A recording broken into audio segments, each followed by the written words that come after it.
We are delighted to be hosting this Ask the Researcher question and answer session as part of Bone Cancer Awareness Week. We've gathered together frequently asked questions and topics that we know are important and of interest to you, our community, and asked some of our fantastic researchers to share their knowledge and expertise. Thank you so much to everybody who has contributed to this session, and a very special thanks to Professor Gareth Veal, Dr. Lucia Cotton and Luke Farrow, our wonderful Ask the Researcher panel. As this is a pre-recorded session, we won't be able to pose any questions live, but if you do have any feedback at all or would like to ask any further questions, please do get in contact with us by emailing research@bcrt.org.uk. We hope you enjoy the session, and without any further ado, I'll hand over to our expert panel.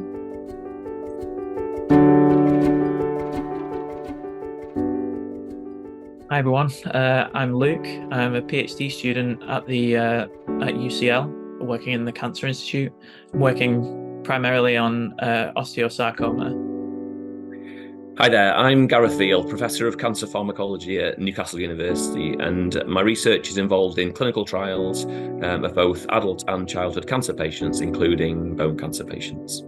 Hello, my name is Lucia Cottone, and I'm an early career fellow funded by the Bone Cancer Research Trust, and I work at the UCL Cancer Institute in London on osteosarcoma research.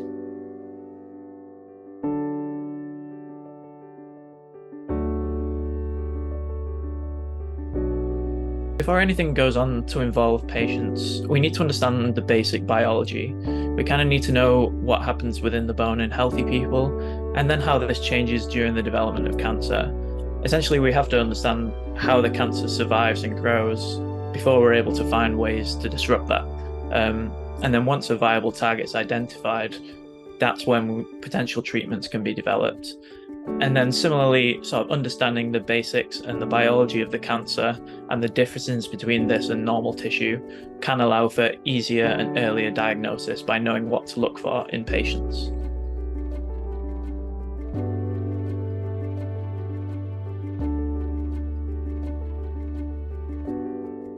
To answer this question, we have to look at what happens inside the cells in our body. Inside almost every cell, there is an instruction booklet, which is called genetic material. This is unique to each person. It's a genetic fingerprint of individuals. And this booklet is exactly the same for all the cells in our body. But so how can different cells, which are so different, such as cells in the brain or in the skin, be generated starting from the same identical instruction manual? Different cells will actually use different portions, different chapters of this manual. And how they do this is because they use chemical post-its, which are called epigenetic marks, to label which are the correct chapters that they have to use. Now, cancer cells develop because they either acquire spelling mistakes in the instruction booklets, which is what we call genetic mutations, or if they acquire an alteration in which chapter of this genetic booklet they use, because these chemical post-its have been misplaced in the instruction manual. And this is what we call epigenetic alterations.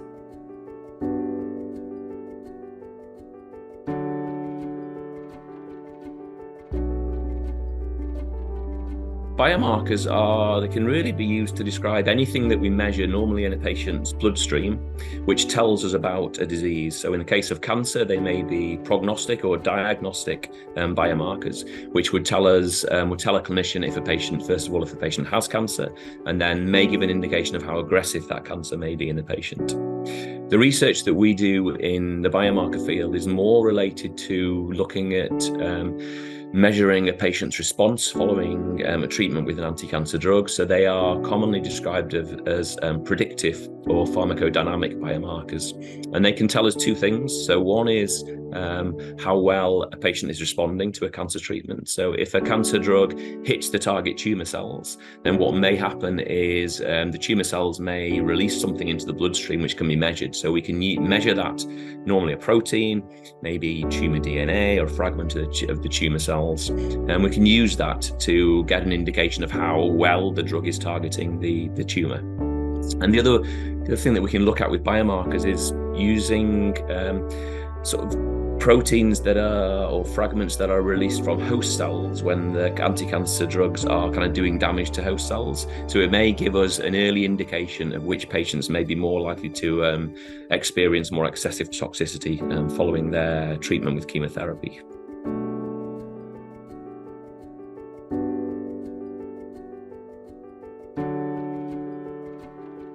We tend to think of cancer as a single disease, but cancer is an extremely broad term and almost more of a symptom than a disease itself. It's like trying to find a cure for headaches, for example. And the way cancer develops involves an element of randomness. So even cancers that develop in the same tissue may have randomly developed different ways of growing and surviving. There isn't just one recipe for cancer. So, for example, some cancers may have randomly picked up the ability to grow really fast, but can't really move anywhere, while some may grow really slowly, but be very resilient. Like evolution in animals, really, over time, cancers pick up more and more random mutations, which just allows more and more weapons and armor to be added to their arsenal, until finally they have a combination that allows them to grow, move, and cause damage. It's these individual fingerprints or identities that we're looking for when we're trying to develop potential treatments for primary bone cancer.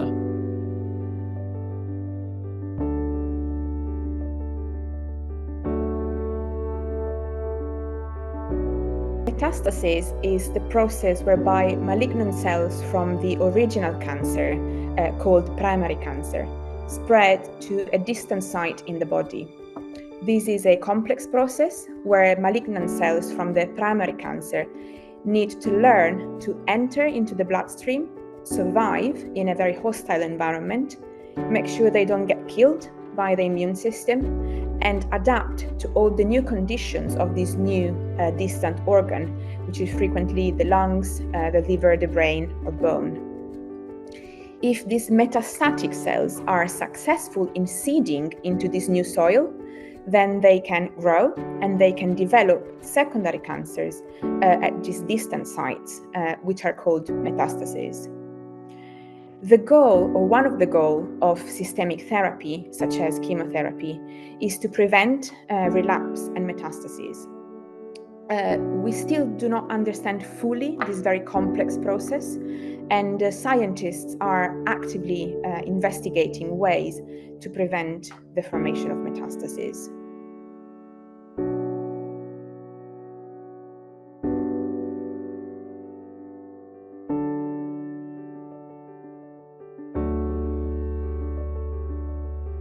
One of the key aspects of cancer therapy is that there needs to be a way for the drugs to distinguish between the cancer tissue and the healthy tissue. Traditional chemotherapies tend to target some generic signatures that are common among a lot of cancers. For example, the fact that cancer grows more quickly than normal tissue, or the fact that certain mechanisms within the cell are broken. While these are often effective, they're not perfect in distinguishing their targets, and you often get collateral damage. For example, fast-growing cells in hair follicles and in the intestines that give a lot of side effects. This broadness also means that dosages have to be very carefully balanced to try and effectively take out the tumour while damaging as few healthy cells as possible. And things tend to lean towards effectively taking out the tumour while sacrificing a few healthy cells. Targeted therapies, on the other hand, are tailored to the specific cancer or subgroup of cancer, targeting a unique feature of that cancer that isn't necessarily shared with any healthy cells. These targets are usually found by studying that particular cancer type in depth in the lab and determine its unique biological fingerprint. This means that treatment is less broad and more accurate, leading to fewer side effects, more effective killing of tumours, and using lower dosages of drugs. When trying to kill a tumor, chemotherapy is like a hand grenade, whereas targeted therapy is more like a precision sniper.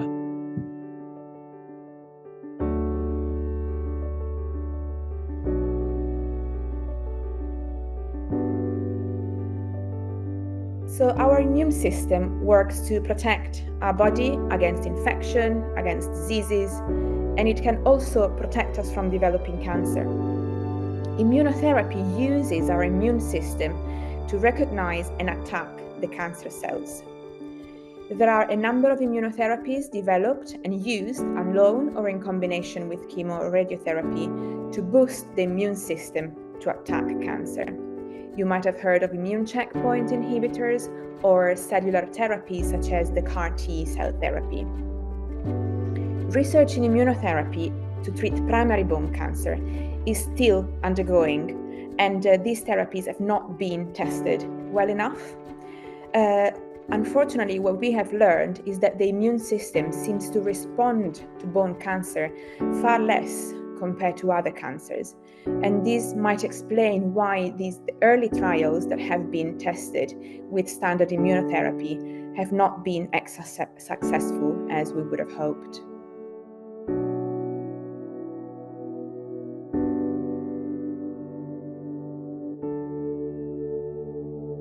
The majority of anti-cancer drugs that we use now are drugs that have been around for a relatively long period of time. They will target either DNA replication or cell division.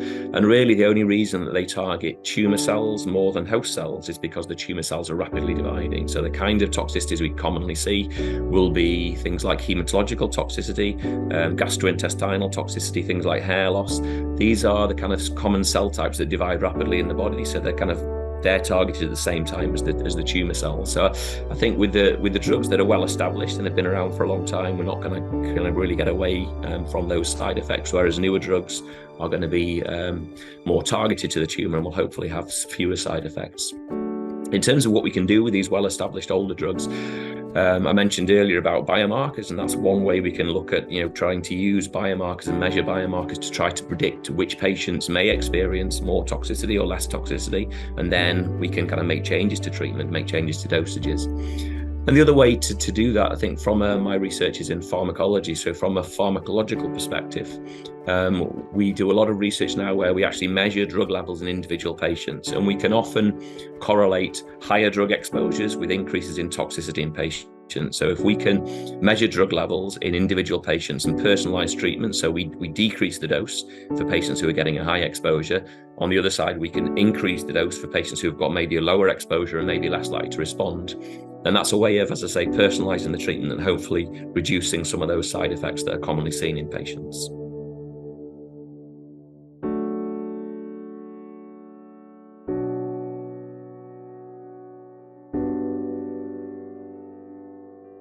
Cancer cells continuously accumulate mistakes in the genetic or in the epigenetic code.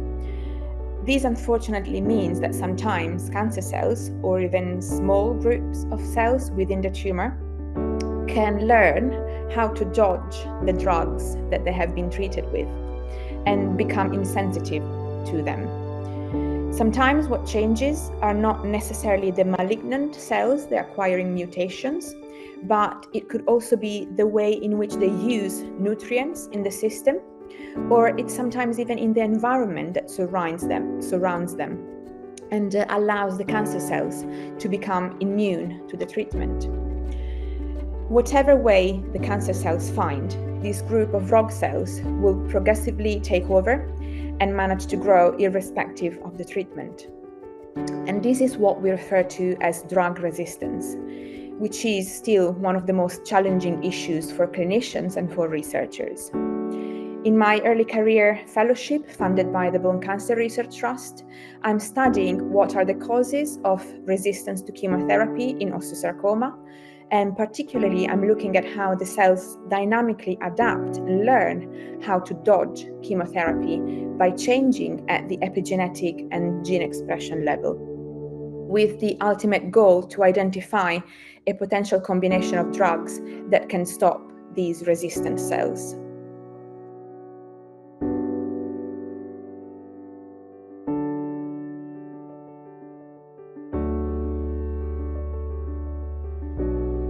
Drug development has changed massively over the past 20, 30 plus years. Certainly when I first started doing cancer research, most of the drugs in development were drugs which would target cell division or DNA replication. They would be fairly non-selective drugs, which would be useful against a whole wide range of tumor types. I think we're in a much better position now in terms of the way that drugs are developed. So drugs are developed looking at specific abnormalities of the cancer cells or the characteristics of the cancer cells, which don't have anything in common with the kind of host cells, which means you can much more carefully target the cancer cells, but hopefully not get the side effects that are seen from the more old-fashioned anti-cancer drugs. Whilst that's really good, a big problem with that is that at the end of the day, there are over 200 different types of cancer. So essentially, there are over 200 different types of disease. So, even with something like breast cancer, there are different subtypes of breast cancer. And the drugs that are now being developed will be developed specifically for a particular cancer or even a subtype of a particular cancer. And it's actually highly unlikely that that drug will then be useful for any other type of cancer. So while it's really good the way we're targeting or developing much more targeted drugs and better drugs, it means they're not going to be used as widely. And of course, that means that for those cancers that are out there where there are lots of people diagnosed with them, then drug companies are much more likely to develop drugs for example, breast cancer and lung cancer, etc.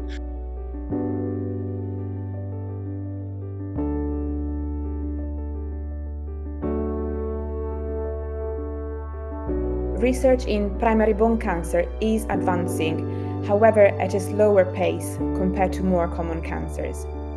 The rarity of this disease implies that it is much more difficult to obtain samples which are essential to study these tumors in the lab in sufficient numbers to test our hypothesis. And we are unfortunately still lacking experimental systems that we can manipulate in the laboratory and that faithfully reproduce what happens in the tumors. The rarity of the cancer tends to mean that there are generally much fewer tumors around for scientists to study. And this, plus the complexity of the bone environment that they grow in, means that research into developing better treatments is pretty slow compared to the really common cancers that get a lot of attention from other charities and researchers. My PhD project in particular is aiming to find a more effective and easy way to study primary bone cancer in the lab, which will hopefully lead to easier access for researchers and lead to more precise understanding of the cancer itself.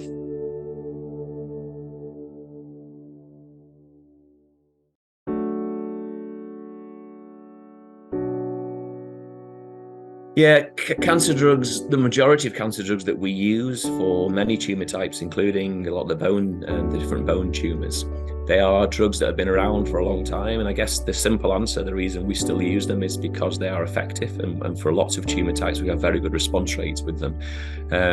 I guess the big negative with these drugs is the side effects that are seen. They're fairly non-selective drugs. So they target host cells as well as the tumor DNA cells. It's a difficult thing. I think it's easier for a cancer where response rates are not so good, that you may be more willing to look at kind of more experimental, newer drugs, etc. But I think for lots of cancer types where, fortunately, we have really good response rates, I think patients will generally be pretty happy to go with drugs which have side effects but are very highly likely to lead to a response. So I think it's the drugs that we have that have been here a long time, the drugs that are effective, they're effective for a wide range of tumor types, and they're probably going to be around for a while still, often or more often than not, I guess now, in combination with some of the newer drugs that come through.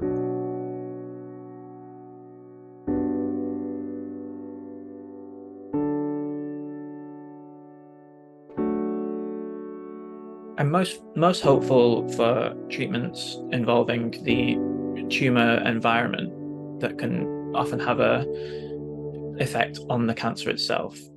For example, recent studies have shown that primary bone cancer often recruits the help of healthy cells in order to build a little den that helps the cancer survive. The studies are ongoing at a vast pace now to assess how this communication happens and whether this can be targeted by treatments to destroy the cancer's den and leave it vulnerable to other drugs or to the body's own defenses.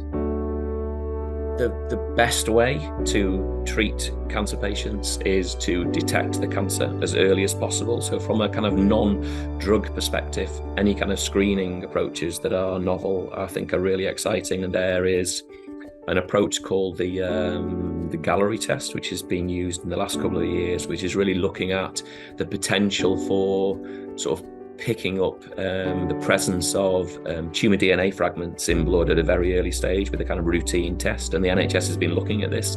I think this can detect kind of tumour DNA fragments from over 50 different types of cancer. I think that's something that's really exciting. So if that could be a routine kind of screening, and particularly, I guess, in older people, then that's going to make a massive difference, because if we catch the cancer early, it's obviously much easier to treat before the cancer has metastasized or spread around the body. I mean, from our own personal research perspective, our therapeutic drug monitoring program that we have, which is a national program run through Newcastle, which at the moment is focused on childhood cancer, including bone cancer patients, is really looked at this idea of personalising treatment and making sure that it's not just the getting the right drug for the right patient, but it's getting the right dose of the right drug for the right patient. So this idea of making sure we don't overexpose some patients, and similarly making sure each patient has got a good exposure to the drug, which gives them the maximum chance of responding to treatment. So this is particularly been useful over the last few years in some of the really challenging patient groups, such as infants and neonates who may be being treated in the first kind of weeks or even days of life, where it's really hard to know what dose of chemotherapy to give. But by measuring levels, we can ensure that they're going to get or target what we call the kind of therapeutic window, which is the kind of optimal exposure to the drug. In the last 10 years, the overall cancer death rate has continued to decline. And this is largely due to the revolutionary research carried out across the world, which is improving our understanding of the causes of cancer and has transformed and expanded many treatment options. Together with chemotherapy and radiotherapy, we have seen targeted therapies, immunotherapies, epigenetic therapies being developed and showing promising effects in many different individual settings. And I believe that with the combination of multiple drugs with different mechanisms of action specific for the different cancer types, we will be able to attack the cancer from multiple angles and really see an improvement in our treatments.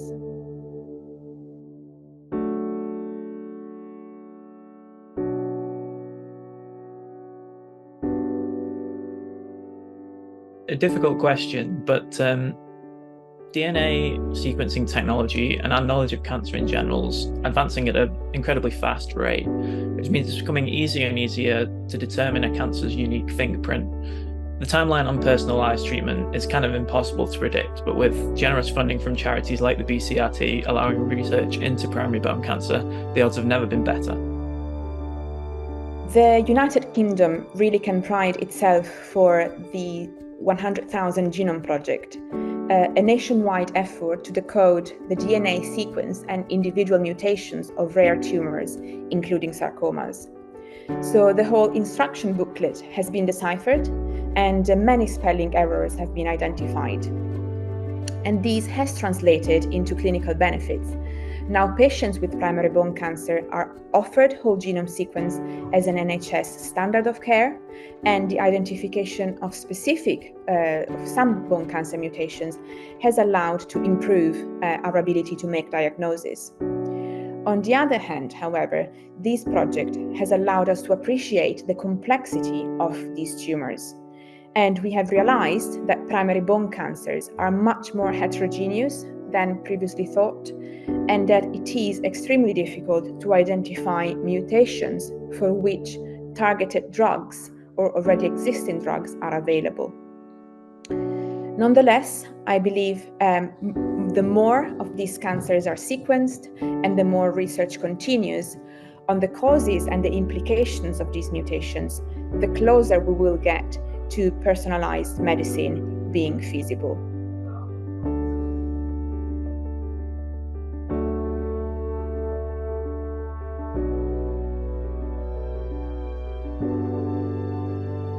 In any area of research, international collaboration is really important, particularly for cancer, and I guess particularly for cancers which are a bit less prevalent, where we have fortunately fewer patients.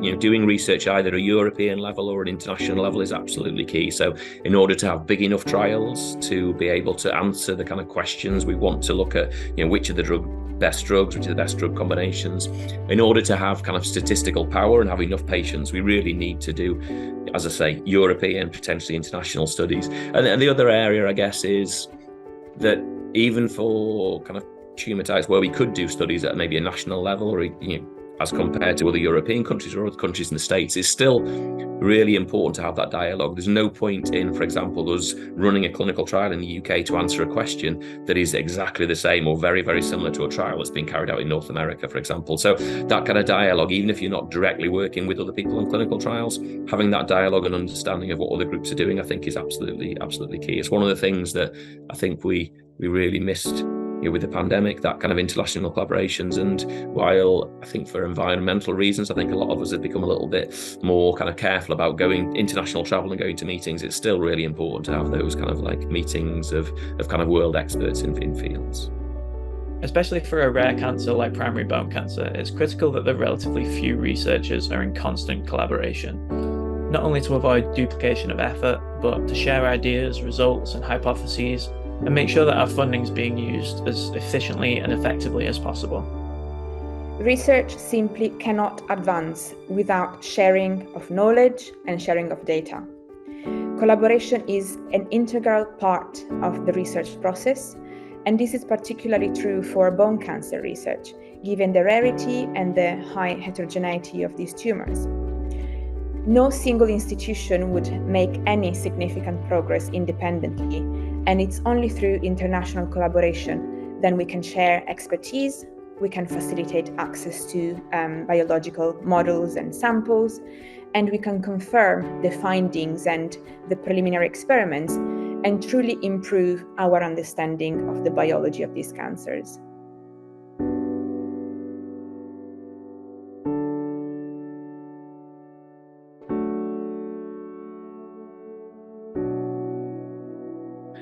I think identification of the role of the tumour environment in cancer development, as well as the generation of reliable and easy-to-use models of bone cancer for use in the labs. Identification of a unique fingerprint for different subtypes of primary bone cancer will allow for more directed research into personalised treatments and potentially identify new or existing drugs that can target these different fingerprints. I would say from my perspective, of a kind of pharmacology perspective, we should be doing a lot more to try to get that balance right between the doses of drugs and the exposures of drugs these are well-established drugs. They're not going to be going anywhere in the next few years. In an ideal world, we will have new drugs which may come through in 5 years, 10 years. But I would say we need to do a lot more to not just cure patients, but cure patients with kinder treatment. So look at how we can modify dosing regimens to try to reduce some of the side effects. So I do a lot of work in childhood cancer, and fortunately, we're in a position now where I think more than 75% of children with cancers, including bone cancers, will survive their treatment across the board. But actually, around 2/3 of those patients will have toxicities that have been caused by the treatments, which are going to affect their kind of quality of life in adulthood. So I think a priority really needs to be trying to kind of maintain the good response rates we've got for lots of tumour types, but really make those treatments kinder and let the people who are surviving cancer have a better quality of life.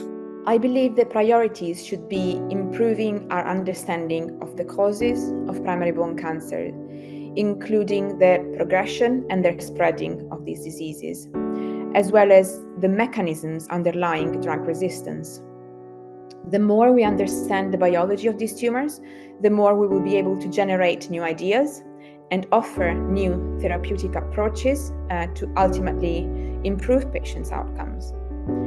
What we have seen in the last 10 years is the beginning of an acceleration in the studies that look at the biology of primary bone cancer, and this has been possible thanks to the commitment of charities such as the Bone Cancer Research Trust and the involvement of patients who, with their generous donations of biological samples, are shaping the future of primary bone cancer research.